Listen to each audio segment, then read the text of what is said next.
यो त्रिभुवन विश्वविद्यालयको मातहतमा रहेको प्राङ्गणमा रहेको टियु इन्टरनेसनल क्रिकेट ग्राउन्ड यो चाहिँ टियुको प्रपर्टी हो है।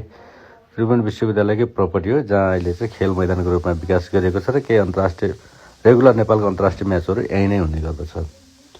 तपाईँ यहाँ खेल हेर्न जानु भएको छ छैन, इन्टरनेसनल म्याचहरू हेर्न जाने क्रममा तपाईँले फिल गर्नु भएको छ छैन, यसको वरिपरि पठन पाठन हुने भवनहरू पनि त्यही नजिकै छन्, प्राचार्य निवास पनि नजिक छ, आयुर्वेद क्याम्पस पनि नजिक छ, आयुर्वेद हस्पिटल पनि त्यहीँ छ, लगायत विद्यार्थीहरूको चाहिँ बस्नको लागि होस्टेलहरू लगायत अन्य पूर्वाधारहरू पनि त्यहीँ नजिकै छन्। र यहाँ तपाईँ खेल हेर्न जाने क्रममा चाहिँ यसले कति असर परिरहेको छ त्यो विश्वविद्यालयको पठन पाठनमा भन्ने कुराहरू कहिले तपाईँले विचार याद गर्नुभएको छ? त्यहाँ पढ्ने विद्यार्थीहरूलाई त्यो बारेमा थाहा छ, त्यहाँको प्राचार्यहरूलाई थाहा छ। यसको बारेमा चाहिँ बहस हुन जरुरी थियो। यो निर्माण कार्य सुरु हुनुभन्दा अगाडि, यसको डिजाइन हुनुभन्दा अगाडि। निर्माण त सुरु भइहाल्यो।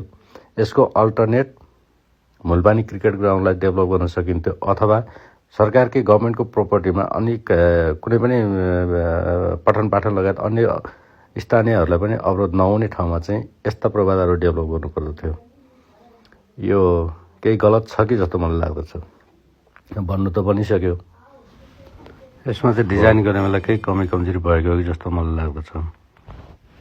विगतमा भएको म्याचहरूमा आएका दर्शकहरूको चाहिँ त्यो दर्शकहरूको घनत्व जति थियो नि, त्यसलाई पनि मध्यनजर गरेर त्यसले त्यहाँ ट्राफिक व्यवस्थापन, त्यो कलेजमा पठन पाठनमा परेको असरहरूलाई पनि लेखाजोखा गरेर डिजाइन कन्सल्टेन्टले आफ्ना सम्बन्धित निकायका विज्ञहरूलाई राखेर, शिक्षाविद, खेल विज्ञदेखि लिएर वातावरणविद हुन्छ, समाजशास्त्री, अब विभिन्न चाहिँ यहाँ रिलेटेड एक्सपर्टहरूलाई राखेर यसको बारेमा एनालाइसिस गरेर यो ठाउँमा फर्दर प्रोजेक्ट डेभलप गर्ने कि अथवा यो ग्राउन्डलाई नै अन्तर्राष्ट्रिय ग्राउन्डलाई नै अझ नजिकको कुनै ठाउँमा लैजाने, अथवा यहाँको बजेटलाई मुलपानी क्रिकेट ग्राउन्डमा थप गरेर त्यसलाई एडभान्स लेभलमा डेभलप गर्ने भनेर केही प्रति दिन जरुरी थियो।